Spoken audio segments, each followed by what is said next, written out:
This is what the left does when they know they've lost, all right? They've lost the culture war. Woke is dead, and they are lashing out. We've got Tomi Lahren with us now of Fox News and Outkick. And Tomi, let's just get right to it. Are you surprised, or is this right in line with expectations to see the absolute freak out across the media when it comes to a new ad with Sydney Sweeney for jeans or for a clothing company, American Eagle? I'm not surprised at all at the outrage and the backlash. This is what the left does when they know they've lost, all right? They've lost the culture war.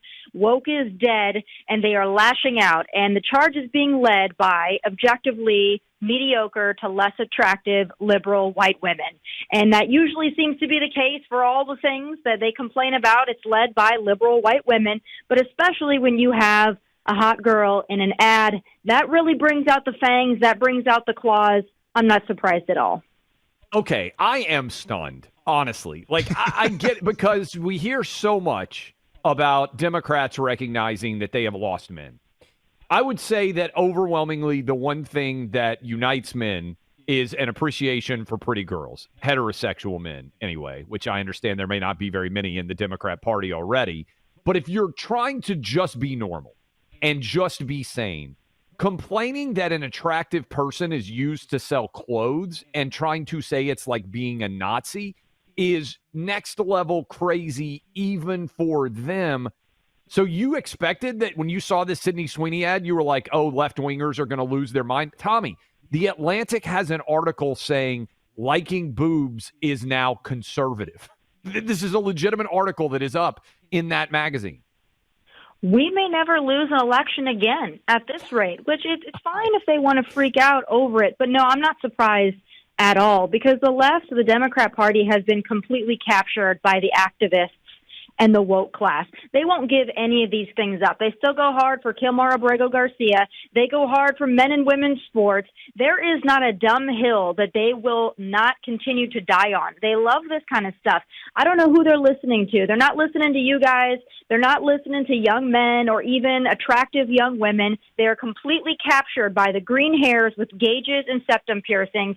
That's who they think makes up the majority of this country, and they want to make them happy at all costs.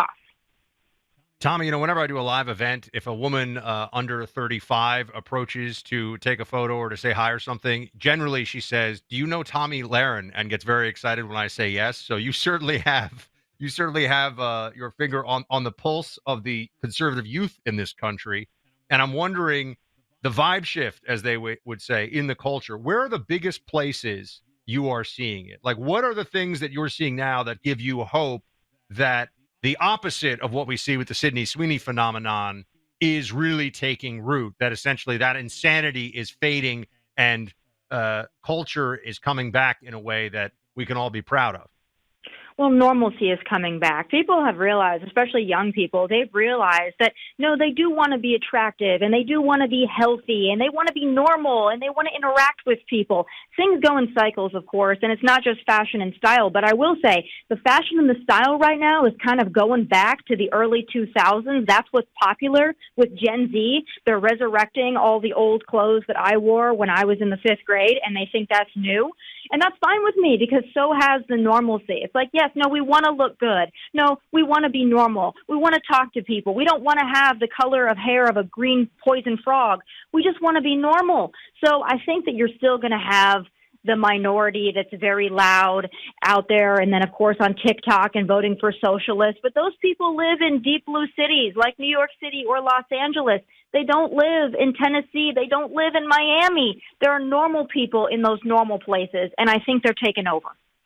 Okay, a secondary part of this is the idea, and I know you saw the Good Morning America report, so this is not some crazy left-wing report in theory, right? You're sitting, most people eating their cereal, watching Good Morning America Today show. Good Morning America has on a report that this is code for Nazism because you have a blonde-hair, blue-eyed woman that is in this ad. How do we, and I do think this is significant because I think you kind of have hammered this, how do we get back to treating all races equally and not being able to just say basically white people are evil, which is the code of calling anything white related Nazi in relation, right? What's going on here? Well, first of all, you need to stop apologizing for being white. And so the more that people say, hey, listen, I'm not going to apologize to you because of the color of my skin. I don't expect you to do that. I'm not going to do that. Then we go back to some level of normalcy here. But that Good Morning America clip, they had on an expert, of course, a professor. And I know you saw it, Clay, because you tweeted it out. But the professor that they had on, ironically, was a white woman who had blonde hair. But there was an X factor. She was also objectively not attractive. So there you have it. That is who is driving this primarily. And then all the other people who maybe are not white liberal women that are upset, they were told to be upset by ugly white liberal women. And that who is leading this. And it comes from a place of jealousy. It comes from a place of deep insecurity that they have to project. And then they have to call it like academics or the study of history. But really, it's self-loathing. That's what it is. Tomi, everybody can find you on Fox News. You're on all the time. But digital side, where can they go to see your show? Outkick.com, live Monday through Friday, 1 p.m. Eastern. And in a few minutes here, I'm going to pop on the story on Fox News. We're going to talk about Mamdani. So never a dull moment. Thank you guys for having me. The commie. Yeah, of course. Thanks, Tomi. The commie Mamdani trying to ruin my hometown. Thanks, Tomi. Clay, it is remarkable that at this stage of the game, the corrective mechanisms that I thought were rusty, maybe malfunctioning, but still somewhat present within the Democrat machinery, they don't seem it's not working. They're going crazier in areas where it's costing them politically. Usually what they do is they're insane, but they hide it and they pretend and they prevaricate and they do this halfway thing, right? That was Joe Biden's whole game. Oh, I'm good old Joe, the choo-choo riding, you can trust me. And then he would just let far left-wing governance, the auto pen, everything else. Democrats are doing crazy stuff right now.